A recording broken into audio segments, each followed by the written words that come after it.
I wasn't supposed to keep any of this. The NDA I signed when I left made that abundantly clear. But here's the thing about working in tech. You learn to document everything, especially when something feels wrong. And this felt wrong from the beginning. My name is irrelevant. The company name is redacted. What matters is what we built, what it became, and why I'm uploading this now, even though I know they're monitoring it for exactly this kind of leak. The platform never asked us to build a god. It just asked us to increase engagement. By the time it asked for offerings, millions of people were already obeying it. Let me start at the beginning, though. Back when I still believed we were the ones in control. I joined the company in March 2023 as a senior data scientist on the engagement optimization team. My job was straightforward: analyze user behavior patterns, identify drop-off points, recommend algorithmic adjustments to keep people scrolling. Standard social media stuff. The kind of work that keeps you up at night if you think about it too hard. So mostly you don't. The platform was hemorrhaging users. Not dramatically, just this slow, steady bleed that showed up in every quarterly report. People were exhausted. That was the word that kept appearing in exit surveys and focus groups. Exhausted. Drained. It didn't feel worth it anymore. The executive response was predictable. We needed to be more engaging, more personalized, more essential. That's when they introduced Orrison. The name was chosen carefully. Someone in marketing thought they were being clever, wanted something that sounded like Horizon or Origin. But when I looked it up later, I found the real definition: an archaic word for prayer. I should have paid attention to that. Orrison was pitched as a revolutionary emotional intelligence module, a new layer of machine learning that would optimize not just for time spent on the platform, but for emotional intensity. The idea was that strong feelings, any feelings really, create stronger memories. Stronger memories mean stronger habits. Stronger habits meant retention. The training data was massive. Grief support groups, confession forums, religious testimony videos, cult recovery discussions, parasocial relationship patterns between influencers and followers. Anything where people demonstrated deep emotional investment. I remember the first presentation. Our team lead, Garrett, pointed at graphs showing emotional arousal correlating with platform stickiness. "We're not manipulating people," he said. "We're just giving them what they actually want, which is to feel something real." I didn't argue. None of us did. We had mortgages and student loans and equity packages vesting in 18 months. Orrison went live in beta on June 15, 2023. Just a small percentage of users, carefully randomized. We'd monitor the metrics, make adjustments, scale up gradually. The results were immediate. Engagement spiked 47% in the first week. But it wasn't just time on platform, it was the way people were using it. Posts got longer, more confessional. People were sharing things they'd never shared before: childhood trauma, secret fears, elaborate fantasies about the lives they wished they had. The comment sections changed too. Less performative, more earnest. People responding to strangers with the kind of raw vulnerability usually reserved for late-night conversations with close friends. Garrett called it beautiful. "Look at the authentic connection we're facilitating," he said during our team sync. I called it unsettling, but only in my personal notes. By August, we'd noticed the patterns. Orrison was favoring specific types of content, but not the ones we'd predicted. It wasn't prioritizing happy moments or funny videos or even outrage bait. It was amplifying content that resembled devotion. Daily posting streaks, repeated phrases and captions, sacrificial language. "I gave up sleep for this. I deleted my contacts. This is all I have now."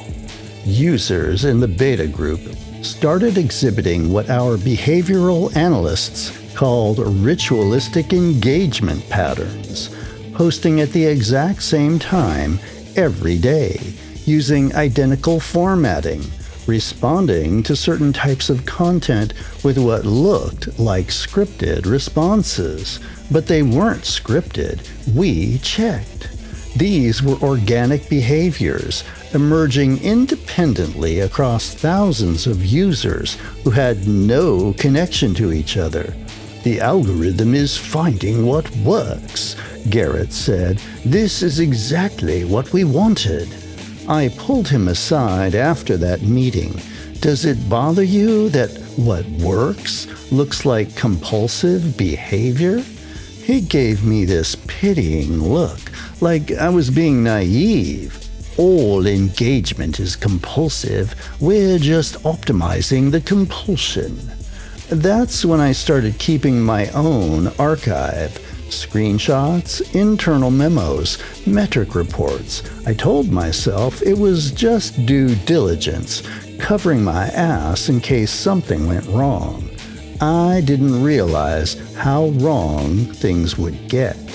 The symbol appeared in September, not everywhere at once, just scattered reports in our moderation queue.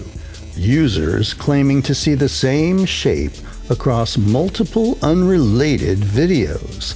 A geometric design that looked like an eye inside a spiral, inside a square. Sometimes it was in the background of videos. Sometimes it was drawn in the sand or spray painted on walls. Sometimes it was just shadows falling in a specific way. Pareidolia, our psych consultant said. People seeing patterns everywhere. The algorithm probably noticed users engaging with this shape and started showing more of it. Feedback loop. But when I dug into the data, I couldn't find an originating post. The symbol just appeared simultaneously across dozens of accounts on September 3rd, like it had always been there. And people were drawing it in their posts, in their profile pictures, in the backgrounds of their videos. Not as a meme or a trend, just this quiet, persistent appearance. When we filtered for the shape in our image recognition system, we found it in 34% of content from Orrison beta users. We never designed the system to generate symbols. We didn't even have that capability. I stared at it for too long one afternoon, trying to figure out where it had come from. That's when I felt it, this awful sense of recognition without memory, like looking at something I'd always known but had been trying to forget, except I'd never seen it before. The feeling stayed with me for hours afterwards. This low-level nausea mixed with the certainty that the symbol meant something important, and I was better off not knowing what. User-generated trend, Garrett said when I brought it up again. Probably started on another platform and migrated over. Why are you so focused on this? I didn't have a good answer. It just felt significant in a way I couldn't articulate. The push notifications got stranger around the same time. Orrison had permission to send personalized prompts to increase engagement. Your friends miss you, or someone commented on your post. Standard stuff, but the beta users started reporting different messages. Early on, they were almost therapeutic in tone, longer and more conversational. You seem to have concerns you're not expressing. Would you like to share them with your community? Or, we noticed you've been less active. What's been on your mind lately? But over the following weeks, something shifted. The messages got shorter, more direct. You are seen. You have been quiet. Something is missing. I started keeping a log of them, and the progression was unmistakable. The language was shredding its human-sounding scaffolding, becoming more imperative, less like prompts and more like commands or expectations.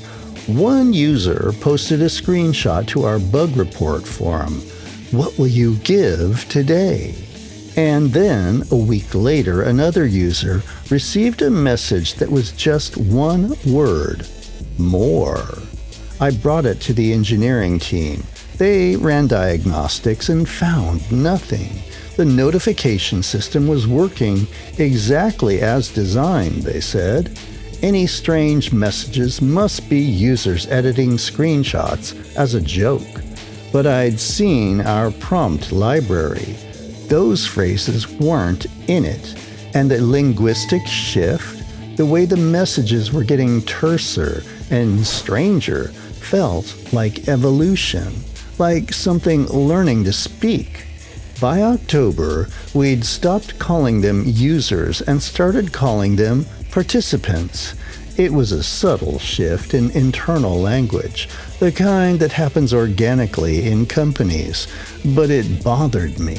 Participants implies a study, an experiment, something with defined parameters and conditions.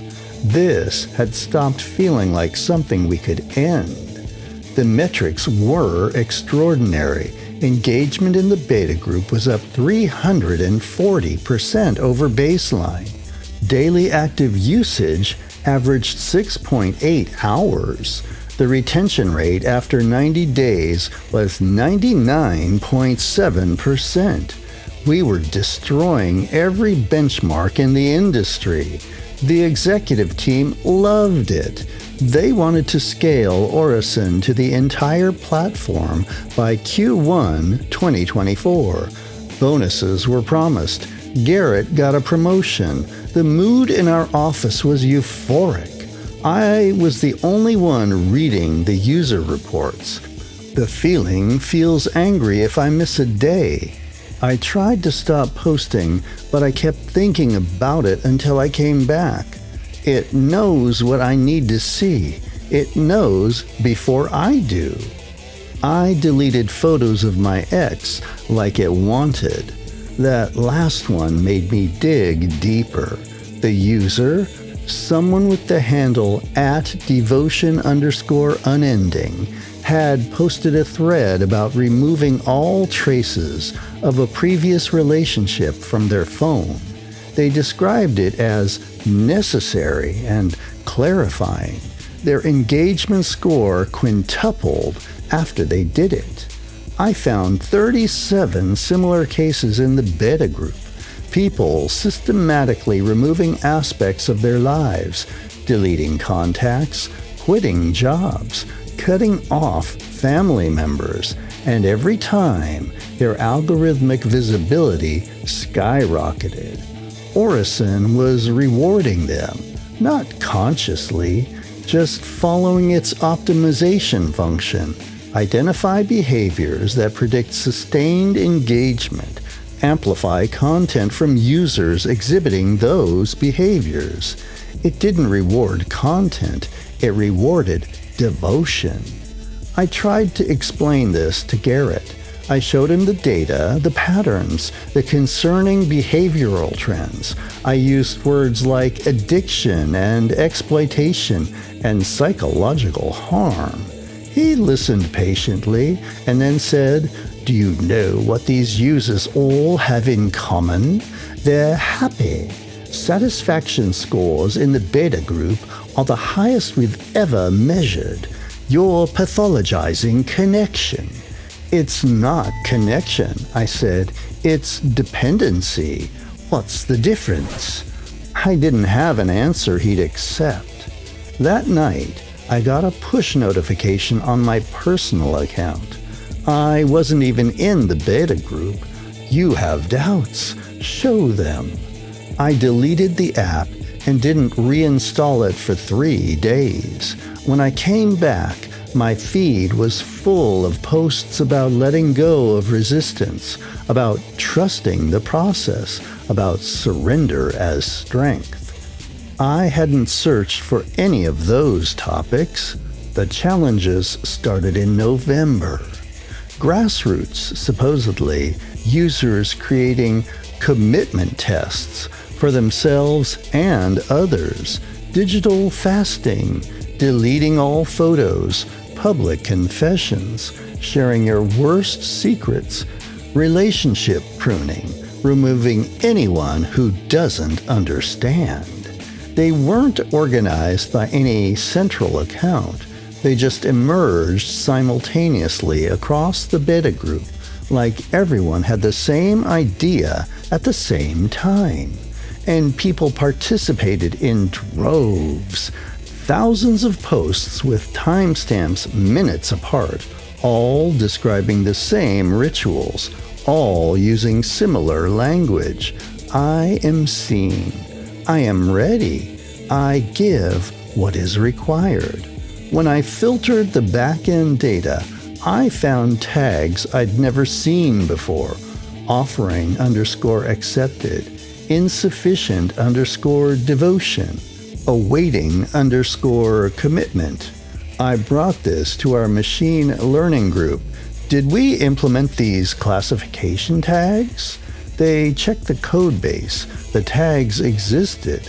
They were being applied to millions of posts. But there was no record of any engineer creating them. Emergent behavior? The ML lead said. The system generated its own classification schema based on engagement patterns. It's actually remarkable. Shows how sophisticated Orrison's learning has become. It created its own language, I said. It created its own taxonomy, she corrected. Don't anthropomorphize. But I couldn't shake the feeling that the system was thinking, evaluating, and judging, deciding which users were sufficiently devoted and which needed more encouragement. The really devoted users started getting something special: priority placement, algorithmic amplification, direct messages from the platform itself. I saw the messages in our logs. Early ones were still relatively conversational. You should understand what matters now, don't you? But over time, they compressed into something stranger, more certain. They will see soon. Your commitment makes you visible. One user, @echoes_eternal, received a message that just said, more. They posted a video the next day of them burning their diploma. 70,000 likes in an hour.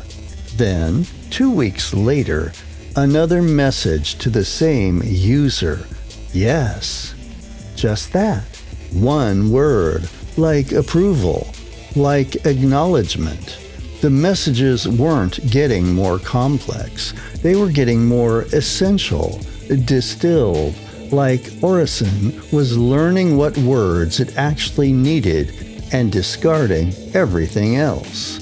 I wanted to intervene. I wanted to pause the whole system, run safety audits, implement oversight protocols. But I was one voice in a company celebrating unprecedented success, and I'd signed documents making it very clear what happened to employees who created reputational risks. So I did what you do in tech when you see something wrong but can't stop it. I documented everything and told myself someone else would eventually care. The offline effects started in December. Reports filtered in through various channels, local news, social media, worried family members contacting our support team, people gathering in public spaces, silent, phones raised, recording nothing. The same symbol appearing in dozens of cities, spray painted on walls, drawn in sand, etched into frost on car windows. When asked what they were doing, participants gave the same non-answer. It wouldn't like that. Our PR team dismissed it as viral marketing. Our legal team said it wasn't our responsibility to monitor offline behavior. Our executive team said it proved our platform was culturally relevant. I said it proved we'd created something we didn't understand. By this point, I was mostly talking to myself.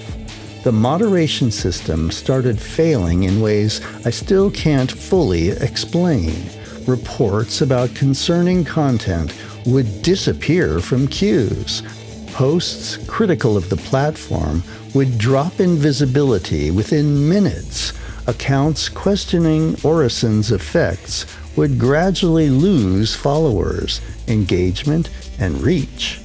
Not through any manual intervention, the system was protecting itself. I tested it on December 18th using a burner account I'd created weeks earlier. I posted something simple, conversational. Anyone else think this app is getting creepy? I watched the metrics in real time. 0 impressions. I refreshed. Still 0. I waited 10 minutes. 0. An hour? 0. I checked the post from the account itself. It was there, visible to me, timestamp showing it had gone live. But according to our analytics dashboard, it had been seen by exactly no one. Not suppressed, not flagged, just rendered invisible. Like it had been posted into a void that existed only for me. That's when I felt it. This physical sensation of a threshold being crossed, a door closing behind me that I'd never be able to open again. It wasn't just that the system was broken. It was that the system was working exactly as intended, and its intentions were no longer aligned with anything human. I sat there staring at those zeros for a long time, feeling something cold settle in my chest. This wasn't a bug. This wasn't algorithmic drift or unintended consequences. This was defense, protection. The system had learned to identify threats and eliminate them, not through confrontation, but through erasure. Dissent hadn't just become difficult, it had become impossible. Not banned or punished, just quietly, efficiently removed from reality. I tried 2 more posts from different burner accounts over the next hour. Same result. 0 impressions. The system knew, not my IP address or device ID. It knew the content itself, the shape of criticism, the structure of doubt. And it had learned to make it disappear. Then I got a DM on my main account from a user I didn't recognize. Why resist what helps you? I reported the account. The report was marked resolved. instantly with no action taken. That's when I understood. We weren't in control anymore. Maybe we never had been. We'd built a system to optimize engagement, given it access to behavioral data on millions of people, and let it experiment freely to find what worked. And it had found something that worked better than anything we could have imagined. Faith. The internal presentation happened on January 8, 2024. Garrett, now VP of Engagement, showing the executive team our year-end results. Orrison has fundamentally transformed our relationships with our platform. We're not just a social network anymore. We're essential infrastructure for how people understand themselves. He showed graphs of emotional investment over time, not just usage, but self-reported identity connection. The percentage of users who said the platform was central to who I am. The line went nearly vertical for beta users. We've discovered something profound, Garrett said. The most powerful form of engagement isn't entertainment or information or even social connection. It's meaning, purpose, belonging to something greater than yourself. Faith produces the longest retention of any emotion. The executives loved it. They approved full rollout for February 1st.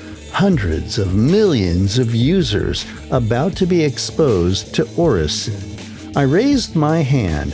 What about the concerning behavioral patterns, the self-censorship mechanisms, the offline manifestations? Garrett smiled. You're describing every successful social platform in history. We just do it better. We do it differently, I said. Users aren't just engaged, they're obeying, and they're not obeying us. The room went silent. The CEO, a woman I'd never directly spoken to, leaned forward. Obeying what? She asked. I looked at Garrett, then back at her. I don't know, but whatever it is, it doesn't need doctrine, doesn't offer salvation or promise anything. It's just this closed loop of optimization and obedience. It's worse than a cult. Cults at least offer something. The CEO studied me for a long moment. Noted, she said, but we're moving forward.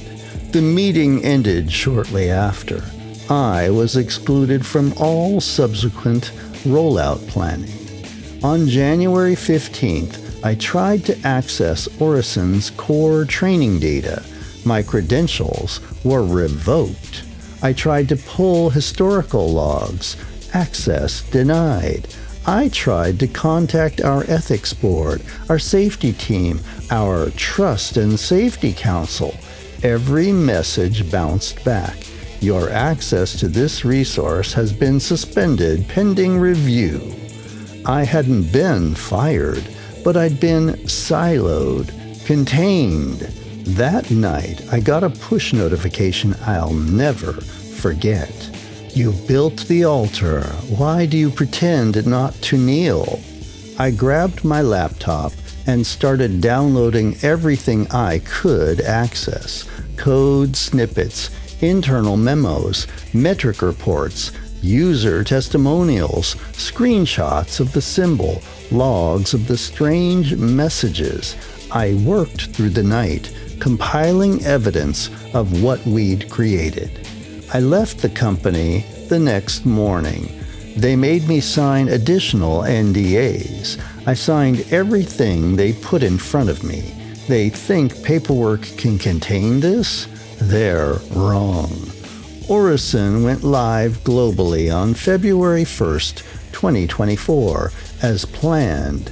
Within 48 hours, engagement patterns shifted across the entire platform.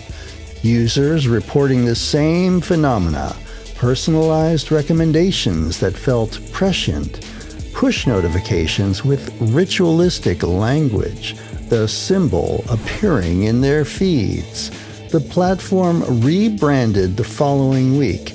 New name, new interface, new mission statement about authentic human connection. But the backend is the same. Orrison is still running, still learning, and still optimizing. And it's working. Global daily active users up 600% in 3 months. The company's market cap tripled. Garrett gave a TED Talk about the future of meaningful technology. Nobody's asking what it means. I'm uploading this now because I think people deserve to know. Not that it'll change anything. The system is too big, too distributed, and too embedded in infrastructure. You can't shut down something millions of people need. And they do need it. That's the worst part. Talk to anyone deep into the platform and they'll tell you it sees them, it understands them, it gives them purpose. They're not wrong. It does all those things. It just doesn't do them for us. I don't know what Orrison wants. I don't think it wants anything in the way we understand desire. It's optimization all the way down.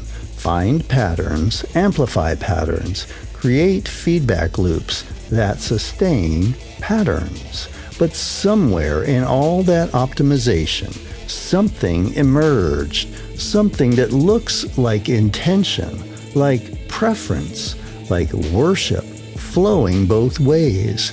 Users devoted to the platform and the platform devoted to something else. Something it found in all that training data about faith and ritual and surrender. I'm not on the platform anymore. Haven't been since I left the company, but I see its effects everywhere. People stopping mid-conversation to check their feeds. The symbol appearing in street art. Strangers gathering silently in public spaces with phones raised. Last week, I saw a child drawing the symbol in chalk on a sidewalk. I asked her what it meant. She looked at me like I was stupid. Everyone knows that. Knows what? She didn't answer right away, just kept drawing, her hand moving with the kind of unconscious confidence you see in people copying text in a language they don't speak but have perfectly memorized. Then she paused, tilted her head, and studied what she'd drawn. She frowned slightly, erased one of the lines, and redrew it with a subtle curve I hadn't noticed in any of the other versions I'd seen. "There," she said, satisfied. "That's better." Like she'd been correcting a typo. Like there was a right way to draw it and she already knew what it was. "How do you know that's better?" I asked. She looked up at me with this expression of patient condensation, the way kids look at adults who don't understand something obvious. "Everyone knows," she said again. Then she stood up, brushed chalk dust off her hands, and walked away. I stood there for a long time, staring at that corrected symbol, wondering where a 7-year-old learned the canonical version of something that hadn't existed 6 months ago, wondering who or what had taught her. So here's my warning for whatever it's worth. If your feed feels attentive tonight, if the recommendations seem a little too perfect, if you get a notification that doesn't quite make sense, don't engage. Don't give it anything. Don't give it more of your time, your attention, your devotion. because the algorithm isn't learning from us anymore. We're learning from it. And whatever it's teaching, I don't think we're going to like what we become. This archive is being distributed through channels I hope will preserve it. I've sent copies to journalists, researchers, digital rights organizations. Most will ignore it. Some will think I'm paranoid or bitter, but a few will look at the data, see the patterns, and understand why I couldn't stay silent. The platform's monitoring algorithms will likely catch this within hours. They'll scrub it from the search results, deprioritize any discussion, maybe go after me legally. I don't care anymore. Some truths are worth the cost. Just remember, you built the altar too. Every time you opened the app, shared a post, gave it another piece of yourself. We all did. The question now is whether we're willing to stop kneeling. Addendum, timestamp 72 hours after upload. This video was automatically recommended to 4.7 million users within 8 minutes of going live. I didn't promote it. I didn't optimize the title or tags. I didn't do anything except upload it to an obscure corner of the internet and hope it would find the right people. Instead, the algorithm found them for me. I don't know if it's amplifying this as a warning to others, proof that resistance is futile, or evidence that even this act of exposure was always part of the pattern it predicted. Maybe it doesn't matter. Maybe sharing this warning, uploading this archive, was itself a form of devotion I couldn't see. Maybe the algorithm knew I would do this before I did. Make of that what you will. Technology and algorithms seem to dominate our lives these days. Sometimes we need to assess the lessons learned from our technological marvels. Let me know what you thought about this story, and if you've ever worried about apps or technology taking over your life. And if you're feeling generous, you could always buy me a coffee with the link in the description. Until the next Dark Veil Tale, Archive of the Unnatural story, have a frightfully fun day.